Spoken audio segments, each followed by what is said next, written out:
Hey guys, and welcome to today's idiot video.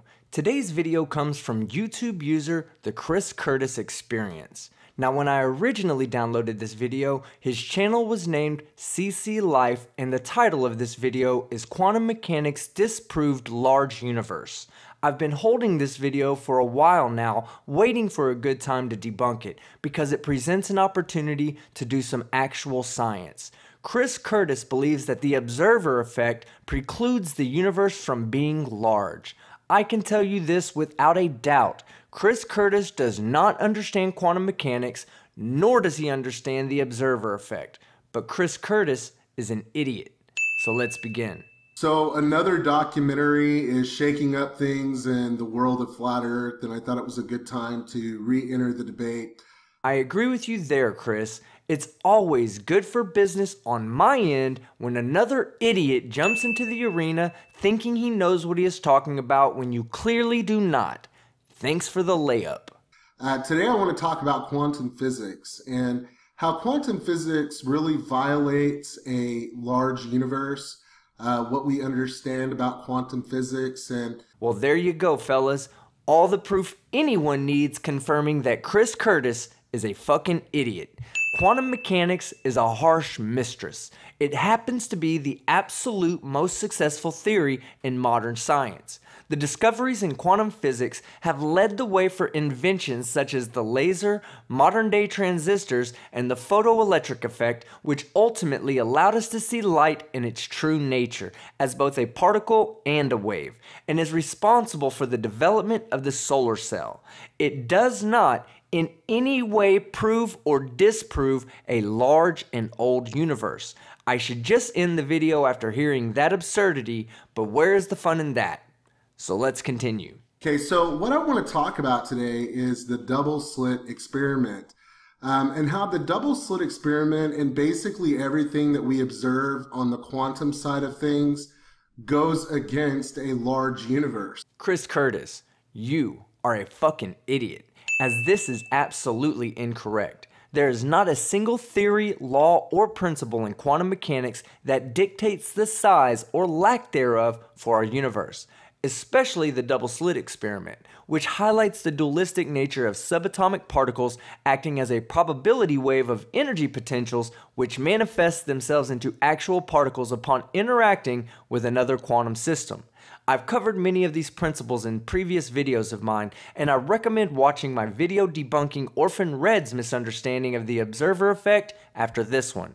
A link will be in the description. Quantum physics is one of my favorite subjects. That's why I'm very much into the Mandela effect and things that are going on with CERN. I think that... Let me stop you right there, because I think you don't have a clue about what you're talking about, as quantum mechanics plays no role in the Mandela effect, which has never been proven to be true under any circumstances. The Mandela effect can be explained away by the normal functioning brain and its ability to play tricks on us. It's a false correlation pushed by people like Chris Curtis onto unintelligent individuals who will eat this bullshit up. Typically, most people do not understand or even know the most fundamental principles of quantum mechanics, so when an idiot speaks with an authoritative confidence about quantum mechanics, most people won't even know how wrong he is.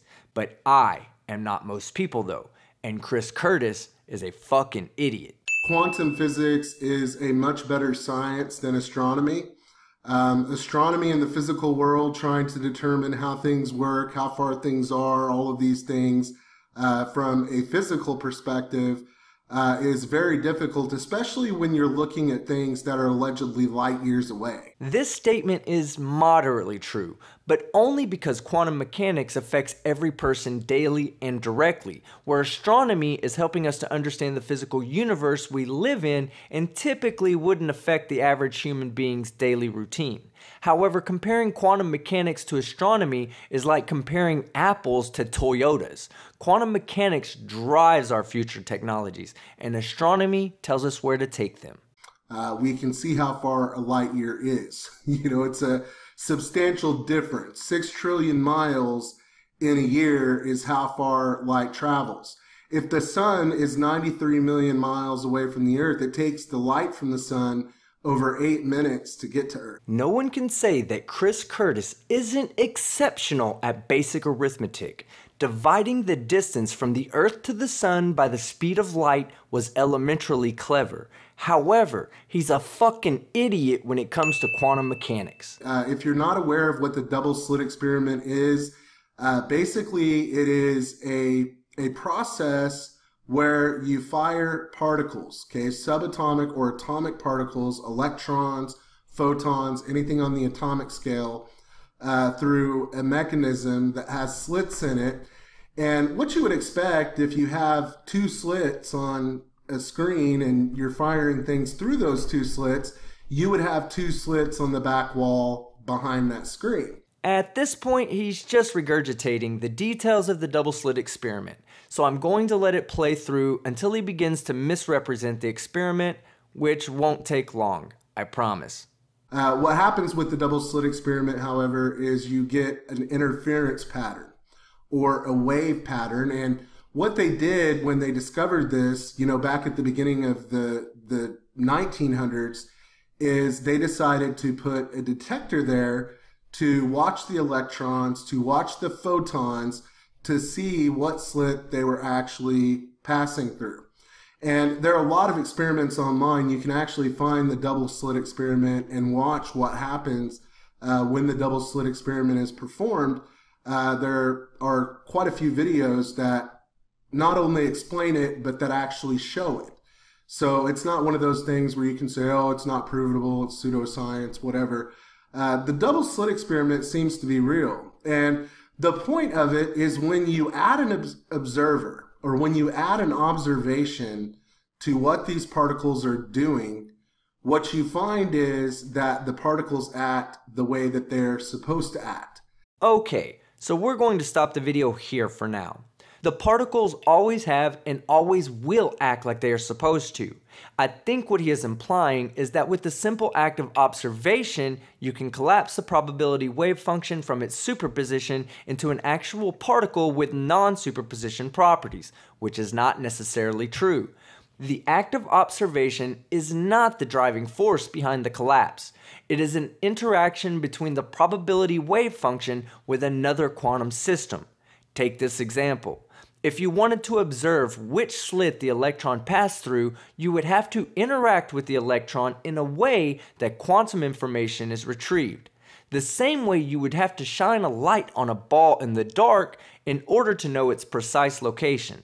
In the double slit experiment, the quantum information that is leaked is the which path information. Did the electron go through slit 1 or slit 2? By knowing with certainty which path the electron takes, we ultimately collapse the wave function. I swear, I could do a year's worth of observer effect debunk videos and not run out of material. Okay, so the point of this video is in order for there to be a photon in a specific place, and those of you who are going to disagree, I invite you to disagree in the comments and explain exactly how this could work, because I'm not understanding how we're able to see starlight from light years away as an observer when we cannot observe the light leaving the star. Chris Curtis, you don't understand how this is possible because you don't understand quantum mechanics, nor do you understand the observer effect. If you did, then you wouldn't be making such ignorant statements. You are just repeating what others before you have misunderstood blindly without researching the material for yourself. And that's what makes you a fucking idiot. Okay, and this is a very valid question, and maybe it's a question that's been brought up, maybe it's something that people have thought about, but it is a very valid question. But it's not a valid question. It's a nonsensical statement that disregards the fundamental principles involved with the double slit experiment and quantum mechanics as a whole, purported by an idiot savant minus the savant. Because the light that we're seeing from Polaris is just now hitting the Earth from 430 years ago. So the Polaris that you're seeing in the sky, according to their model, is Polaris 433 years ago. And it does not add up when you add to the equation quantum mechanics and quantum physics. Again, you have no fucking clue what you're talking about, and you are a total fucking idiot. While quantum mechanics plays a fundamental role in the propagation of light through space, it does not play a significant role in the calculation of distances to stars. The way things work on the quantum scale, needing an observer present, okay, some type of observation in order for that wave function to collapse into what was a probability into an actual circumstance. This actual circumstance you are talking about is the interaction between two quantum systems and has nothing to do with an actual observer. Even more evidence of your lack of knowledge on the subject. How does any light ever reach Earth if there must be an observer present at the time of creation? What is starlight if there is no observer present to witness the star emit the light? And how close would an observer have to be to make an observation? You would have saved yourself a lot of embarrassment by asking yourself these fundamentally easy questions before putting out your extremely misinforming video. Chris Curtis, you're a fucking idiot. Okay, and those of you who haven't followed quantum physics, you're probably like, dude, I have no idea what you're talking about. It doesn't make sense to me. Dude, you have no idea what you're talking about, and it doesn't even make sense to you. That's fine. Research the double slit experiment. I didn't explain it very well. Yeah, you could fucking say that again. I didn't explain it very well. And you don't understand sarcasm either. But basically, if you were to look at it like marbles, okay, if I were to take a screen and put two slits inside of a screen and fire marbles through the screen to a back wall, and I were to fire those marbles hard enough where it would put a hole in the back wall, then I would have two slits that are in line with the two slits on the screen. Pretty logical, right? Subatomic particles do not do that. Electrons, photons, they do not act that way. When I fire them through two slits and I'm not observing them, I get a wave pattern or an interference pattern of where those particles land on that back wall. This too is moderately right, but could be explained better. The marbles represent particles acting like particles in regards to the way they travel through the slits, and the wave pattern is what they would look like when their path is dictated by the probability wave function. Again, he misuses the word observe to mean measure or detect, but again, Chris Curtis is a fucking idiot. Those holes on that back wall would be dispersed across the entirety of the back wall. Like you would see if you were to put two waves through the slits, you have the waves that are coming together, and when they do, they cancel each other out or they intensify on the points of the waves. So as the waves hit the wall, you have really intense points like this, and then in the middle you have cancellations. You have no probability. So there's no probability of an electron or a photon being here. There's a high probability of it being here, here, or here. And as you get further away, you have less of a probability. Okay, so the further out from the edge you get, the probabilities get lower, but they still exist. The question is, why are we seeing probabilities and not the actual particle? What he is describing is the interference pattern of wave propagations. Where points come together resulting in a higher standing probability wave, you get constructive interference. Points resulting in the nullification of the probability wave reside in areas of destructive interference. Now, to answer the question, why are we seeing probabilities on the wall and not particles? The answer to the question is simple. The entire time you are actually seeing only particles. The question I believe you are meaning to ask is, why are we seeing the probability wave function pattern on the wall and not the two slits pattern like you would expect? And the answer to that question is, the probability wave function represents the particle being in superposition. The reason why it is a probability wave pattern and not a two slits pattern is because we do not know which path or which slit the particle actually went through. This uncertainty in the particle's path results in a probability pattern of where the particle will hit the wall when the experiment is run. By adding a detector, we can then remove the uncertainty of which path the particle took, which results in the collapse of the probability wave and thus the loss of the interference pattern. The particles will then strike the wall behind the slits. But to address the need for an observer or an observation, having a present observer does not affect the way the experiment runs. It is the addition of a quantum system that results in the leakage of which path information. This leakage of information is the cause for the collapse of the wave function, and that collapse dictates the path of the particle over infinite distances in space and through an infinite amount of time backwards. I highly recommend looking into the delayed choice quantum eraser experiment. And the reason, the theorized reason, is when you add the observation, you're adding the potential. You're adding the potential energy for that wave pattern, which is a particle, by the way, to be observed so it collapses to where it's supposed to be. This has got to be one of the most confusing parts of his video. The potential to collapse the wave function is not due to the observer's actual observation, but the ability for the particle to be observed. If the particle interacts with another quantum system, it will collapse the wave function and can be observed. The absence of an observer would not keep the particle in superposition, however. Now that we have covered the premise for his assertion, let's see if we can't answer a few of the dumbest questions ever asked. How are we seeing the light from Polaris that is allegedly 433 light years away? Because despite what some flat earthers will say, light does not get tired. Light decreases in amplitude at a rate that is 1 over the square of the distance from the light source. If Polaris was a light bulb, then the light coming from it would be too dim and small to be seen on Earth. However, Polaris is a big fucking star and is extremely fucking bright. So even over the relatively short distance of 433 light years away, Polaris should still be visible to the naked eye on Earth. How are we seeing the light from the sun that is allegedly 93 million miles away? How do you take yourself seriously with these dumbass questions? Why would 93 million miles mean anything to the ability to see or not see the sun? If the sun was only 30 miles across and 93 million miles away, we would not be able to see it. So your question is asinine at best.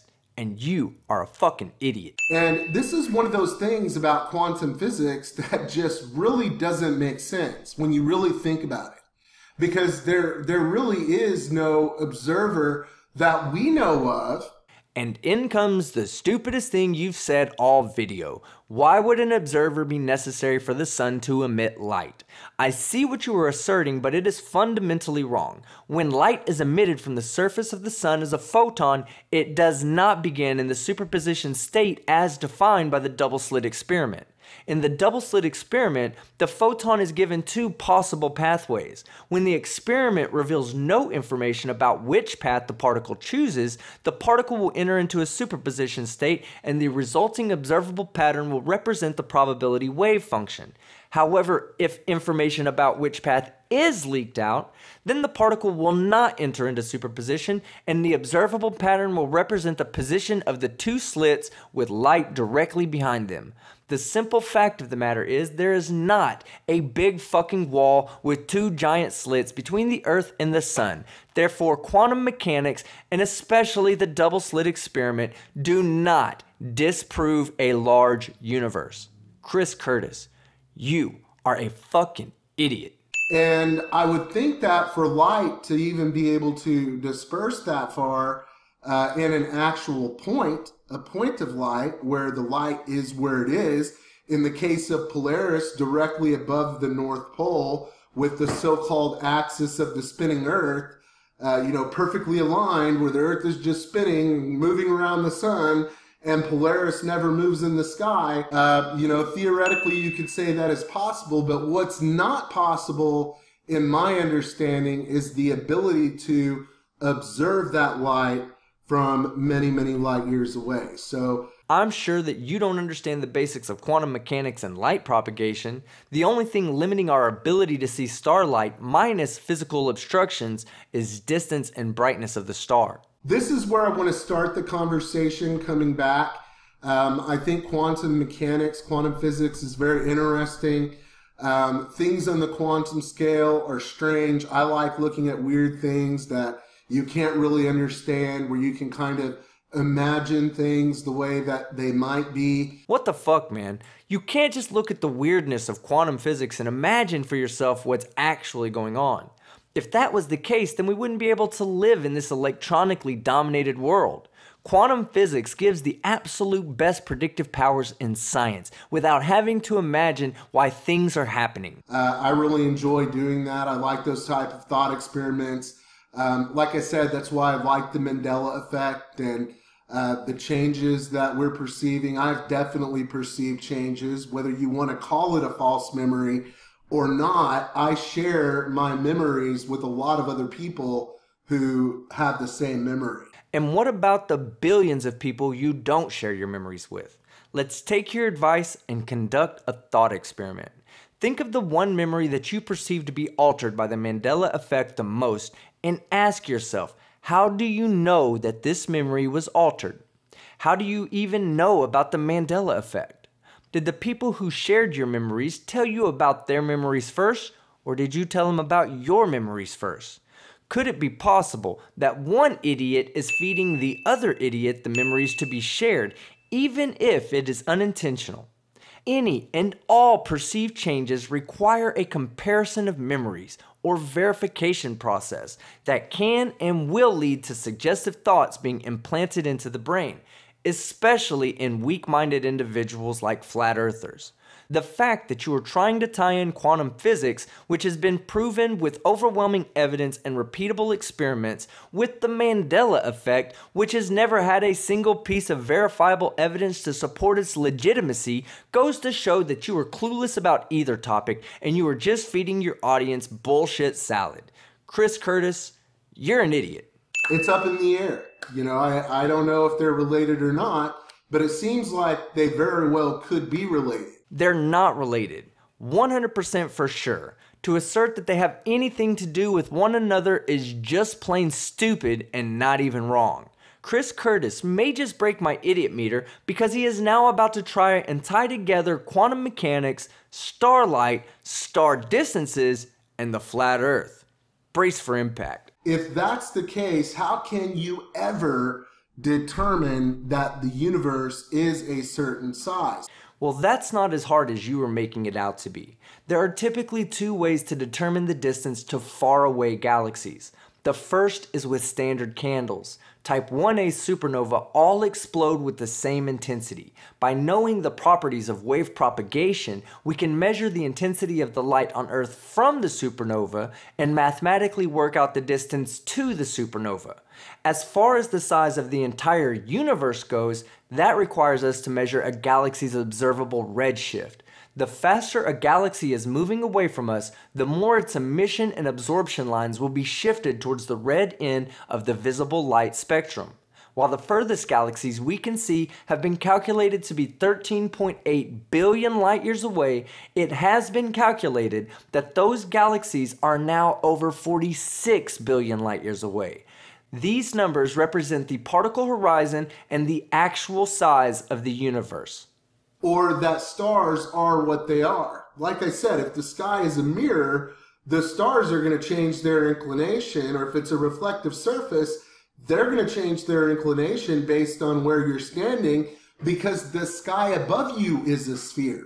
And you are a fucking idiot. We know what stars are and what they are made of based on their spectroscopy. If the sky was a mirror or reflected surface, then why do we not see the sources of light on the ground that are being reflected? Before talking about changing inclinations, you would first have to describe how this so-called mirror can be responsible for the southern rotational stars. No flat earther to this day has yet been able to explain these observations.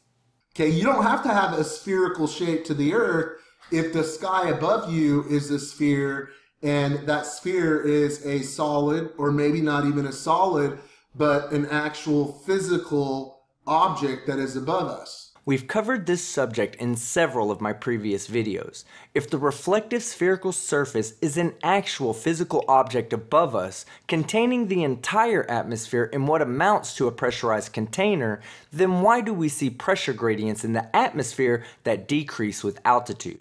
If the containing structure was a physical object, we should see a consistent atmospheric pressure from sea level all the way to the top of the dome. This simple observation removes the idea of a physical dome from being a viable assumption. However, flat earthers continue to make this absurd assertion without a single piece of direct or indirect evidence to support it. But flat earthers are fucking idiots. Now, I'd like to take the time out to thank Chris Curtis for proving to us that just because flat earthers can read doesn't mean they understand the words, because all flat earthers, and especially Chris Curtis, are fucking idiots. I'm Father Skeptic, and I'm out.